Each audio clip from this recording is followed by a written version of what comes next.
ओम पूर्णमद पूर्णमिदं पूर्णात् पूर्णमुदच्यते पूर्णस्य पूर्णमादाय पूर्णमेवावशिष्यते।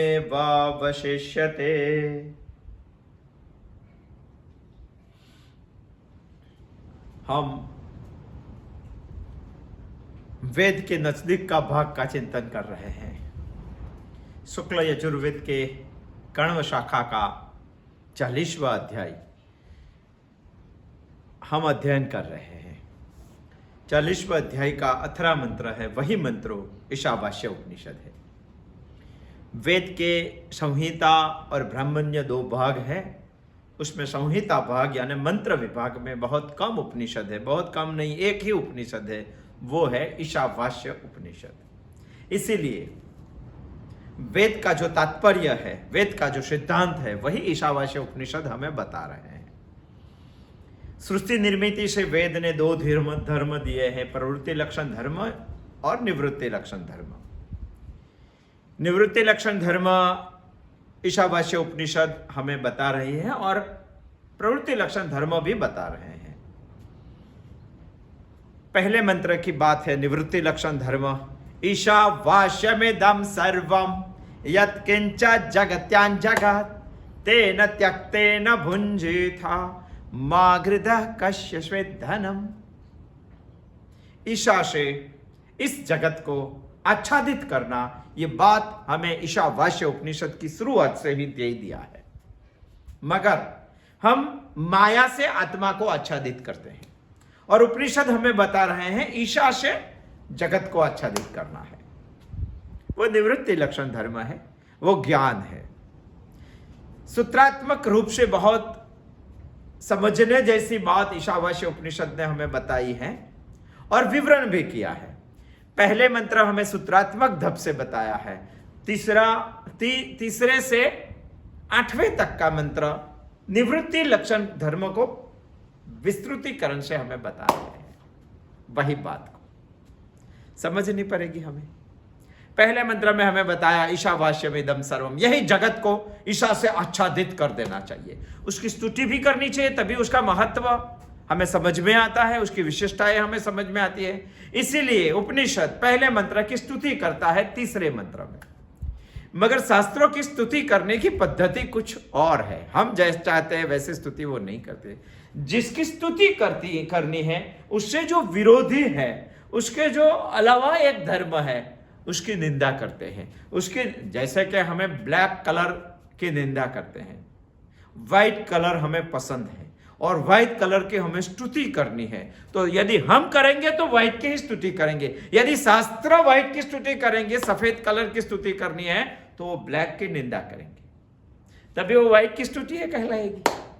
उसी तरह से ईशावास्य उपनिषद ने पहले मंत्र में जो बात बताई है उसकी स्तुति करने के लिए असुरिया नामते लोका अंधेन तमसावृता तांस्ते प्रेत्याभिगच्छन्ति, वो बात निंदा के स्वरूप में ईशा की स्तुति ही बताई।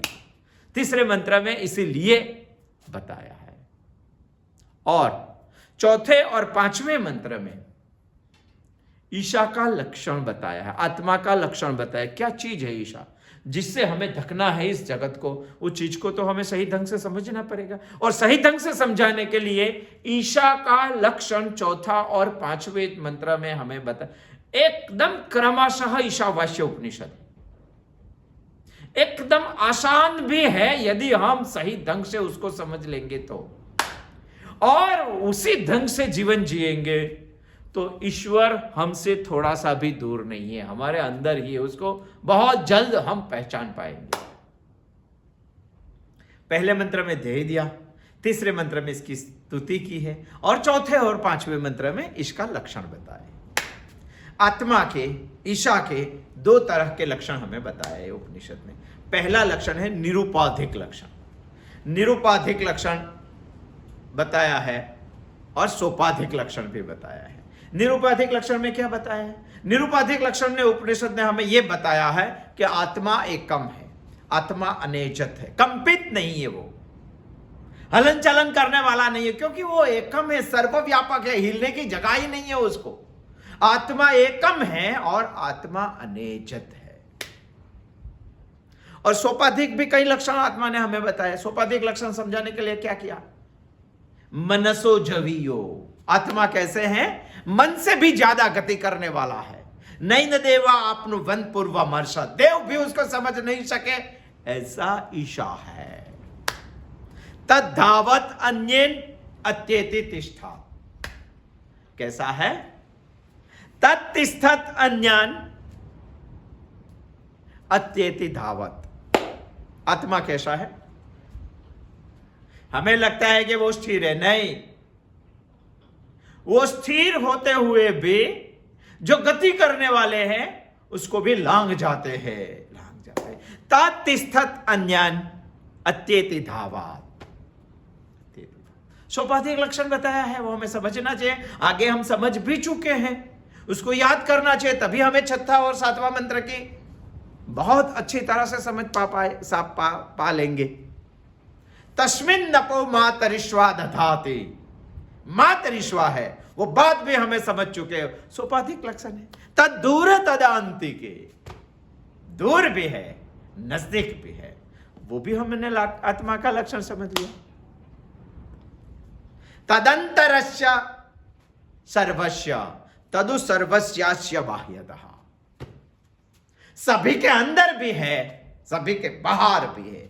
ये सब लक्षण हमें ईशा से इस जगत को आच्छादित करना है तो ईशा क्या है वो हमें समझना चाहिए और इसकी स्तुति हमें मालूम होनी चाहिए। इसके लिए तो असुरिया नाम ते लोका हमको ईश्वर ईशावास्य उपनिषद ने तीसरे मंत्र में बताया।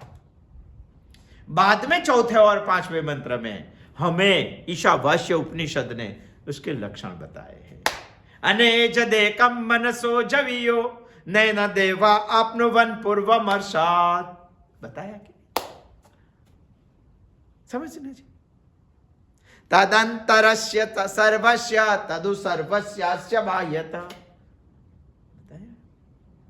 हमें लक्षण समझ में आना चाहिए, मगर यह सब सुनने के बाद हमें एक शंका होती है कि हमें सोपाधिक ईशा से इस जगत को आच्छादित करना है कि निरुपाधिक ईशा से इस जगत को आच्छादित करना है। सोपाधिक से हम नहीं कर पाएंगे। यदि करना है तो पत्थर को भी हमें ईश्वर समझना पड़ेगा, इस दुनिया के सब चीज को हमें ईश्वर मान के पूजना पड़ेगा। सोपाधिक नहीं, निरुपाधिक रूप से हमें इस जगत को आच्छादित करना है। ईशावास्यमेदं सर्वं यत्किंचित् जगत्यां जगत्। मगर प्रश्न हमें यह खड़ा होता है कि सोपाधिक रूप तो समझ पाएंगे, निरुपाधिक क्या है? और जिन्होंने निरुपाधिक रूप समझ में आ गया वो कैसा है, दिखता कैसा है कैसा? निरुपाधिक रूप से यदि हमने आच्छादन कर दिया तो वो आच्छादन से होता क्या है, होता है क्या? आच्छादन का स्वरूप क्या है और आच्छादन का फलश्रुति क्या है, वो हमें प्रश्न होता है पांचवें मंत्र के बाद, लक्षण सुनने के बाद। तभी उपनिषद हमें छठे मंत्र में एक ऐसी बात बताता है जिससे आच्छादित करने के बाद स्थिति क्या होती है, फल क्या होता है, इसका स्वरूप क्या होता है, वो हमें बता रहे हैं। यस्तु सर्वाणि भूतानि आत्मन्येवानुपश्यति, अनुपश्यति, यस्तु जो अधिकारित्व है वो सर्वभूतों में आत्मा का दर्शन करता है। बहुत अच्छी बात बता। दुनिया के सभी भूतों, सर्वभूतों माने अव्यक्त से लेकर स्थावर तक की जितनी भी योनि हम समझ सकते हैं वो सभी में हमें आत्मा का दर्शन करते हैं। यस्तु सर्वाणि भूतानि आत्मन्येवानुपश्यति, अनुपश्यति है, विशिष्ट तरह से देखना है, विशिष्ट बाद में देखना है, अधिकारित्व होने के बाद। हमारी बुद्धि को विकारित चीज को देखने की ही आदत पड़ गई है। विकारित चीज यानी जिसके नाम है, रूप है, गुण है, ये तीन चीजों से ही हमारी बुद्धि सब में देखती है। ऐसा नहीं है, हमारी बुद्धि ऐसा साहस करने लगी है कि नाम रूप गुण से ही सारे जगत को आच्छादित करना है। माया से आत्मा को आच्छादित करने जैसी बात हुई है। और इस दुनिया में सबसे ज्यादा लोग माया से आत्मा को आच्छादित करते हैं, और सबसे ज्यादा लोग और सबसे ज्यादा लोगों की सबसे ज्यादा बुद्धि भी सभी चीजों में नाम रूप गुण ही देखती है, और इससे ही वो जगत को आच्छादित करने का सोच रही है, साहस कर रही है। वही है असुरियानामते लोका अंधेन तमसावृता तांस्ते प्रेत्याभिगच्छन्ति ये के चात्म हनोजना। यही है आत्महत्या। तो क्या करना चाहिए? दूसरी भी एक चीज है सारे विश्व में जो हमें दिखाई नहीं देती है। सिर्फ नाम रूप गुण नहीं है, हर एक चीज में सत चित आनंद भी है, होते हुए भी हमें नहीं दिखाई देता है। उसे देखने के लिए हमें कोई और दृष्टि चाहिए, उसे देखने के लिए हमें तीसरी आंख चाहिए शिव जी की। उसको देखने के लिए हमें ज्ञान चाहिए, है मगर दिखता नहीं है। सब में सत है, सब में चित है और सब में आनंद है, क्योंकि कोई ना कोई चीज को तो वो प्रिय लगती है। उसी को ही ज्ञान बोलते हैं, उसी को ही ईशावास्यम बोलते हैं। यदि हम देख पाएंगे तो यस्तु सर्वाणि भूतानि आत्मन्येवानुपश्यति कर पाए, ऐसा समझ लेना। ये बात तो ऐसी है, टेबल पे घड़ी रखी है या टेबल में घड़ी रखी है, मगर इतनी बात समझने से हमें ऐसा लगता है सर्वभूतों में आत्मा है, यानी टेबल में घड़ी है, तो हमें ऐसा लगता है घड़ी और टेबल भिन्न है। वैसे आत्मा और सर्वभूतों भी भिन्न है। और सर्वभूतों में आत्मा देखते हैं तो वो में ए में भी देखा, बी में भी देखा, सी में भी देखा, डी में भी देखा, यानी ए का आत्मा, बी का आत्मा, सी का आत्मा, डी का आत्मा अलग अलग है। भिन्नता उसमें प्रस्थापित हो जाती है, मगर आत्मा में कोई भिन्नता नहीं है। भिन्नता नहीं है, इसीलिए ही चौथे मंत्र का दूसरा चरण उपनिषद ने हमें बताया, सर्वभूतेषु च आत्मानम। जैसे सर्वभूतों में आत्मा को देखते हैं, वैसे दूसरी भी एक दृष्टि होती है। जिन्होंने 4 श्लोक तक के लक्षण पा लिए, उसके वो लक्षण उसके स्वभाव में ऐसा आ जाता है कि सर्वभूतों में आत्मा का दर्शन तो होता ही है, मगर आत्मा में सर्वभूतों का दर्शन करते हैं।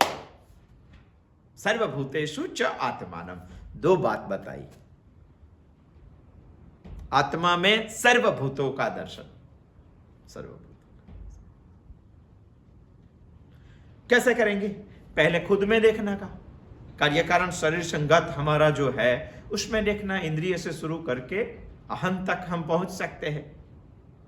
जैसे ये कार्य कारण संघात है, वैसे सारी सृष्टि भी एक कार्य कारण संघात है। मुझमें मैं आत्मा का दर्शन करता हूं तो सारी सृष्टि में भी देख करना चाहिए। उसी तरह से सभी भूतों को आत्मा में ही देखना है। पहले मुझ में देखना है, फिर जगत में देखना है। सर्व में आत्मा है, आत्मा में सर्व है। हमें देखना है तो सर्व में आत्मा को देख सकते हैं, मगर वास्तविकता यह है कि आत्मा में सर्वभूत है। वैसे देखना है तो हम एक घट को देखेंगे तो घट में तो आकाश है ही। ऐसे बहुत सारे घट देखेंगे तो बहुत सारे घट में आकाश तो है ही, सर्वभूतों में आत्मा तो है ही, मगर सब घट भी, चाहे 1,00,000 घट हो, फिर भी सभी घट आकाश में है। घट में भी आकाश है और आकाश भी घट में है। सर्वभूतेषु चात्मानि आत्मा सर्वभूत यस्तु सर्वाणि भूतानि आत्मन्येवानुपश्यति। सर्वभूतेषु चात्मानम् है ततो न विजुगुप्सते। घट में भी आकाश है और घट भी आकाश में है। सर्वभूतों में भी आत्मा है और आत्मा में भी सर्वभूत है। वास्तव में वो चीज सही लगती है हमें, मगर एक से कहीं शंका खड़ी हो जाती है। इसीलिए उपनिषद हमें दूसरी भी बात बता देता है, वो हमें समझनी चाहिए। तरंग में भी समुद्र है और समुद्र में भी तरंग है, क्योंकि तरंग के बगैर समुद्र नहीं हो सकता है और समुद्र के बगैर तरंग नहीं हो सकता है। घट के बगैर आकाश नहीं हो सकता है और आकाश के बगैर घट नहीं हो सकता है। दोनों में है, समझ, आकाश घट में, आकाश तो है ही, अब पानी भरेंगे फिर भी घट के आकार में आकाश तो है ही, तभी तो पानी ठंडा रहता है, नहीं तो रहता कैसे। हमें लक्षण बताया है, मगर जिसको ये आत्मज्ञान हुआ है वो ये दुनिया में इस तरह से रहता है, इसका स्वरूप है। सभी भूतों में आत्मा का दर्शन करते हैं और आत्मा में सर्वभूतों का दर्शन करता है। उसको सही ढंग से मानना है तो ऐसा हो जाएगा कि दुनिया के सारे भूतों में वो खुद का दर्शन करता है और खुद में सर्वभूतों का दर्शन करता है। स्थावर से, ब्रह्मा से लेकर स्थावर योनि तक सबको खुद में भी दर्शन करता है और सब में भी खुद का दर्शन करता है। वही दो बात ईशावास्य उपनिषद ने 6 मंत्र में हमें बताई। मगर ये दो बात सुनने के बाद हमें ऐसा लगता है कि ऐसा आदमी होता है क्या? यदि होता है तो परिणाम क्या है, क्या दिखाई देता है इसमें? जैसे कि कोई स्त्री को हम देखते हैं तो उन्होंने शादी की हुई है, विवाह किया हुआ है, तो हमें मालूम पड़ता है कि उन्होंने विवाह किया है। कैसे? क्योंकि उसके मांग में सिंदूर भरी हुई होती है। यदि मांग में सिंदूर भरी हुई होती है तो समझ लेना उन्होंने शादी की है, उसका कोई पति है। वैसे आत्मा में सर्वभूतों को और सर्वभूतों में आत्मा का दर्शन करता है, वो आदमी ने भी मांग में कोई सिंदूर भरी हुई रखी है क्या? इसे हमें समझ में आ जाता है कि वो आदमी ऐसा है, क्योंकि उसका यूनिफॉर्म कोई उपनिषद ने बताया नहीं, उसका तिला टपका कोई उपनिषद ने बताया नहीं, उसका विचित्र वेशम कोई उपनिषद ने बताया। तो हमें कैसे मालूम पड़ेगा कि वो आत्मन्येव अनुपश्यति है? यस्तु सर्वाणि भूतानि आत्मन्येव अनुपश्यति है, यानी सर्वभूतेषु च आत्मानम है, वो कैसे मालूम पड़ेगा? उसके लिए उपनिषद ने उसकी मांग में एक सिंदूर भरी है, वो दिखाई देती है, वो है ततो न विजुगुप्सते। विजुगुप्सते का मतलब होता है घृणा करना, तिरस्कार करना। ततो न विजुगुप्सते, ततः न विजुगुप्सते का मतलब होता है वो कभी भी किसी की घृणा नहीं करता है, वो उसके मांग की सिंदूर है। वो देखते ही मालूम पड़ जाता है कि उन्होंने सभी भूतों में आत्मा का दर्शन किया है और आत्मा में सभी भूतों का दर्शन किया। ततो न विजुगुप्सते, किसी की घृणा नहीं करते हैं। वो यहां प्रक्रिया नहीं है, वो यहां विधि नहीं है, वो यहां प्राप्त करने की कुछ क्रिया नहीं बताई है, वो तो प्राप्त हो चुका है, इसका प्रमाण दे रहे हैं। ततो न विजुगुप्सते यस्तु सर्वाणि भूतानि आत्मन्येवानुपश्यति सर्वभूतेषु आत्मानं ततो न विजुगुप्सते। 3 बात ये मंत्र में उपनिषद हमें बता रहे हैं। पहली बात है आत्मन्येव अनुपश्यति, सर्वभूतों में आत्मा का, यस्तु सर्वाणि भूतानि आत्मन्येव अनुपश्यति, सर्वभूतों में आत्मा का दर्शन, माने सर्वभूतों में खुद का दर्शन। दूसरी बात बताई है सर्वभूतेषु च आत्मानं, आत्मा में सर्वभूतों का दर्शन, खुद में सर्वभूतों का दर्शन और सर्वभूतों में खुद का दर्शन। 2 बात बताई। और तीसरी भी एक बात बताई है, वो बात है जो 2 बात करता है इसका कैसा दिखता है, वो बात परिणाम स्वरूप बताई है। ततो न विजुगुप्सते, वो किसी की भी घृणा नहीं करता है। यदि घृणा करता है, किसी की भी कभी भी घृणा करता है, तो समझ लेना वो आत्मनेव अनुपश्यति नहीं है, सर्वभूतेषु च आत्मानि नहीं है। वो समझने के लिए उपनिषद ने हमें बताया ततो न विजुगुप्सते, कभी भी किसी की घृणा नहीं करते। आत्मज्ञान ही एकत्व का ज्ञान है।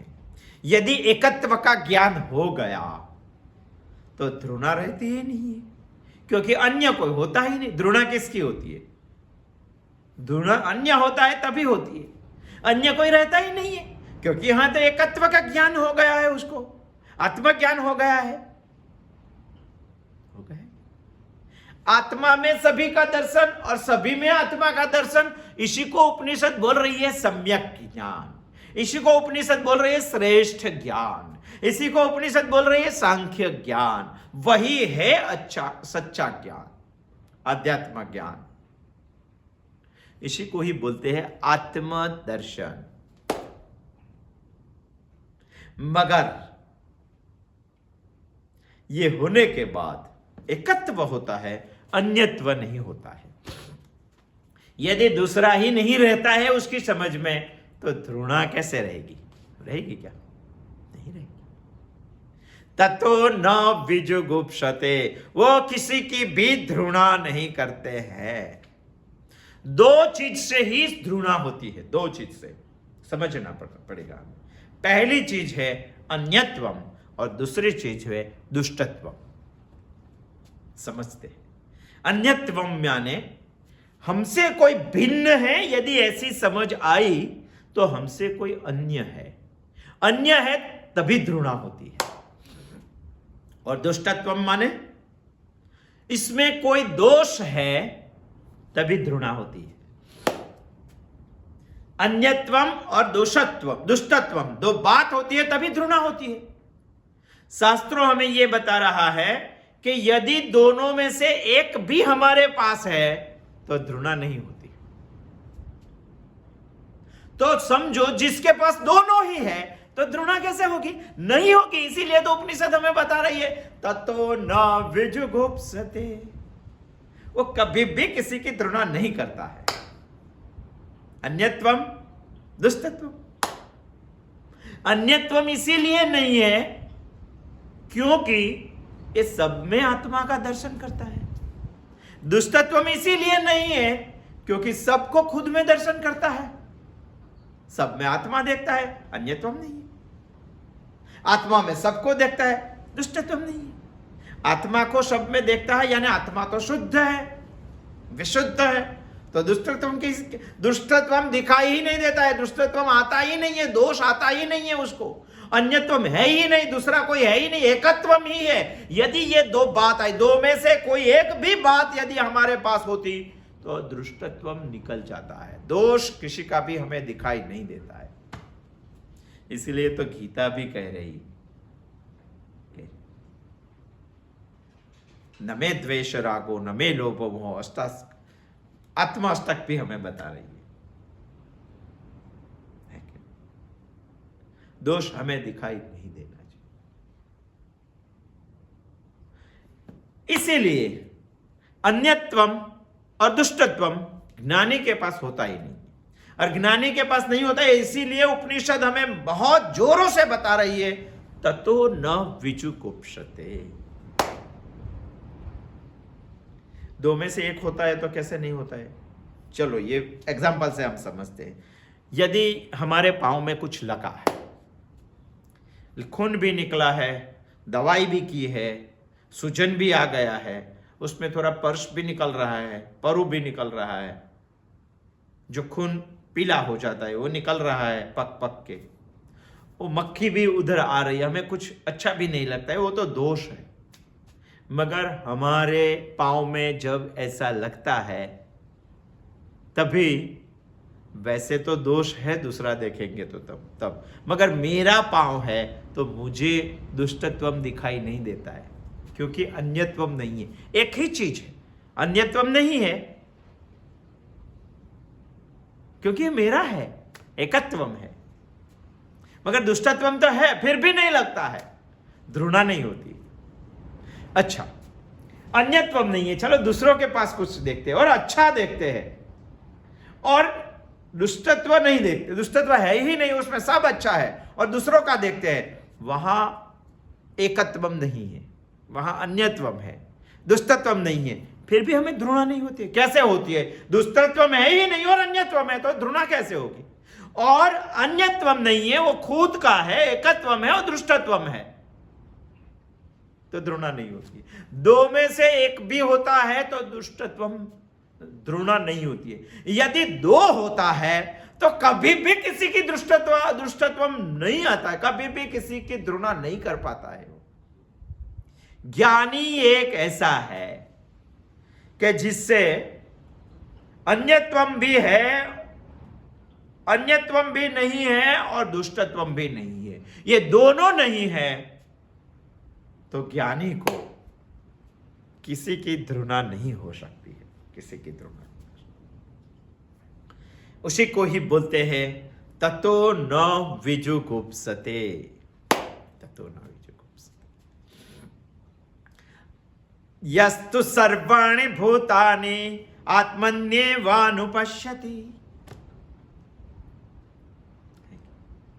सर्वभूतेषु चात्मानं ततो न विजुगुप्सते।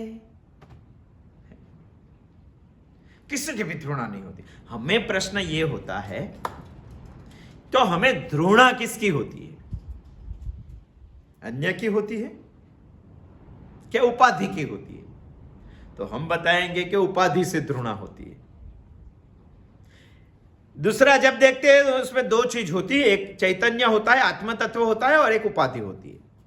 तो हमें जब भी घृणा होती है तब अन्य की होती है, अन्य में हुआ चैतन्य की होती है कि उसकी उपाधि की होती है?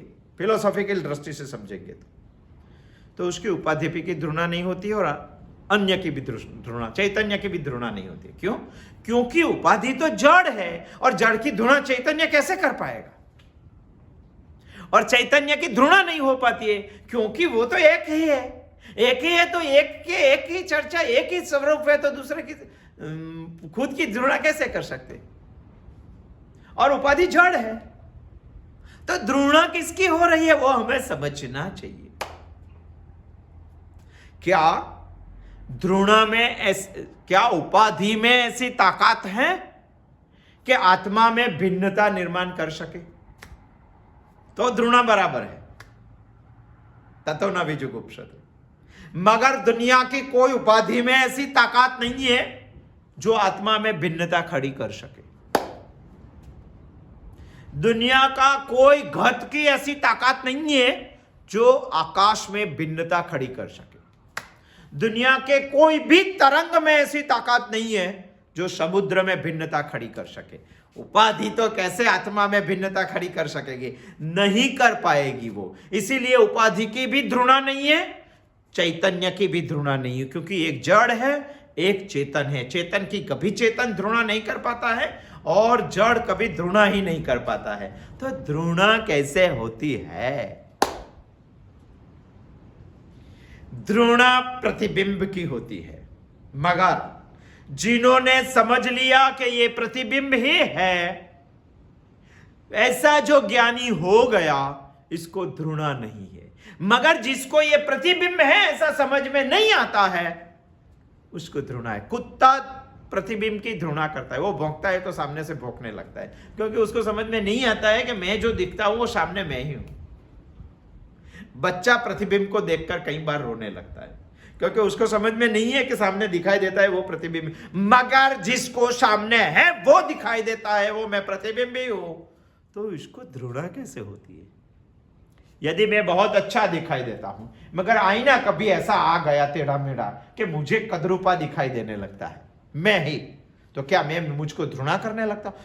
नहीं, क्योंकि मुझे मालूम ही है कि मैं सामने दिखाई देने वाला मैं सही में नहीं हूं। मैं जो हूं मैं समझता हूं। यदि वास्तव में मैं सही नहीं हूं, चलो एक्सीडेंट से कुछ टेढ़ा मेढ़ा मेरा चेहरा हो गया, मैं थोड़ा फैट हो गया हूं, मगर आईना एक ऐसा है जिसमें प्रतिबिंब बहुत अच्छा दिखाई दे रहा, तो मैं इसको राग करने लगता हूं क्या? मैं उसे आशिक्त हो जाता हूं क्या? नहीं, मुझे मालूम है कि मैं कैसा हूं, वो अच्छा दिखाई दे या बुरा दिखाई दे, प्रतिबिंब प्रतिबिंब ही है, वो मुझे मालूम पड़ेगा, तभी कभी भी मुझे घृणा निर्माण नहीं होगी। वो मालूम पड़ना ही ज्ञान है, वो मालूम पड़ना ही सम्यक ज्ञान है, वो मालूम पड़ना ही श्रेष्ठ ज्ञान है, वो प्रतिबिंब को देखना ही सांख्य ज्ञान है। वो प्रतिबिंब को सही ढंग से समझ लेना वही आत्मदर्शन है। वो नहीं होगा तो हमें सब में गुण दोष दिखाई देंगे। कृष्ण भगवान उद्धव जी का एक संवाद है। उद्धव जी ने एक बार कृष्ण भगवान को बोला था कि भगवान आप मुझे ऐसा बताइए कि इस दुनिया में कितने दोष हैं और कितने गुण हैं, अन्यत्वम और दुष्टत्वम। भगवान ने बहुत लंबा लिस्ट बताया है उद्धव जी को कि इतने सारे दोष इस दुनिया में है और इतने सारे गुण इस दुनिया में है, बहुत लंबा लिस्ट। उद्धव जी ने सोचा कि भगवान इतना लंबा लिस्ट तो आपने बना दिया, गुण का भी दोष का भी, हम कैसे समझ पाएंगे। तभी भगवान ने बताया कि मैं एक ही लिपि में आपको, एक ही अंतरा में आपको बताता हूं गुण किसको बोलते हैं, दोष किसको बोलते हैं। और भगवान ने बहुत अच्छा बताया। भगवान ने बताया कि इस दुनिया में गुण और दोष तो रहेंगे ही, मगर गुण और दोष देखने की जिसके पास दृष्टि है वही दोष है, और गुण और दोष जिसको नहीं देखना है वही तो दोष गुण है। गुण क्या है, दोष क्या है, भगवान ने एक ही लिपि में बता दिया। सारी दुनिया में गुण या दोष तो रहेंगे ही, मगर हमें गुण दोष ही देखना है तो वो ही दुनिया का सबसे बड़ा दोष है। और सारी दुनिया में हमें गुण और दोष नहीं देखना है तो वो ही सारी दुनिया का सबसे बड़ा गुण है। इसीलिए उपनिषद हमें बता रहे हैं कि जिसके पास अन्यत्व नहीं है और दुष्टत्व नहीं है, ये दो चीज यदि नहीं रही तो ततो न विजुगुप्सते होगा ही, द्रोणा चली ही जाएगी। और ज्ञानी में ये दोनों चीज नहीं है, क्योंकि ये खुद को सब में देखता है। यदि खुद को सब में देखता है तो अन्यत्व आया ही कहां से, क्योंकि खुद ही सबको मानने लगता है, खुद को ही सब, आत्मा को ही सब में देखने लगता है, तो अन्यत्व कहां से आया। और खुद में सबको देखता है तो दोषत्व कहां से आया। अंदर जाके कभी हमें भी देखना पड़ेगा। जितना अंदर जाएंगे उतना अंतर कम हो जाएगा, उतना कम हो जाएगा। तदंतरस्य सर्वस्य तदु सर्वस्यास्य बाह्यता तद दूरे तद अंतिके। उपनिषद इसीलिए तो हमें बता रहे हैं। इसके लिए एक स्पेशल शब्द शास्त्रों ने यूज किया है, निरंतर पश्यतः। निरंतर माने सतत नहीं, यहां शास्त्रों की टर्मिनोलॉजी में निरंतर माने जिसका अंतर नहीं है, इसी को निरंतर बोलते हैं। निस्वार्थ मतलब जिसमें स्वार्थ नहीं है, उसी को निस्वार्थ बोलते हैं। वैसे निरंतर माने जिसमें कोई अंतर नहीं है, जिसमें कोई अंतर नहीं है वो उतना अंदर है, उतना अंदर है। यह सबको खुद के अंदर देखता है और खुद को सबके अंदर देखता है। तो उसमें अन्यत भी नहीं आएगा, अन्यत्वम भी नहीं आएगा, दुष्टत्वम भी नहीं आएगा। ये दोनों नहीं आएंगे तो ततो न विजुगुप्सते। यस्तु सर्वाणि भूतानि आत्मन्येवानुपश्यति सर्वभूतेषु चात्मानं ततो न विजुगुप्सते। कभी भी किसी की घृणा नहीं करते हैं। श्रुति इसके बारे में ही आगे हमें कुछ बताने वाली है। श्रुति हमें आगे बताएगी कि ये जो आपने सम्यक दर्शन किया, इसका स्वरूप क्या है और उसका फल स्वरूप क्या है, इसका निरूपण श्रुति हमें अभी आगे 7वें मंत्र में कुछ बता रही है। आने वाले बुधवार को हम आएंगे और 7वें मंत्र में देखेंगे कि श्रुति हमें क्या बताने वाली है। अस्तु, जय श्री कृष्ण।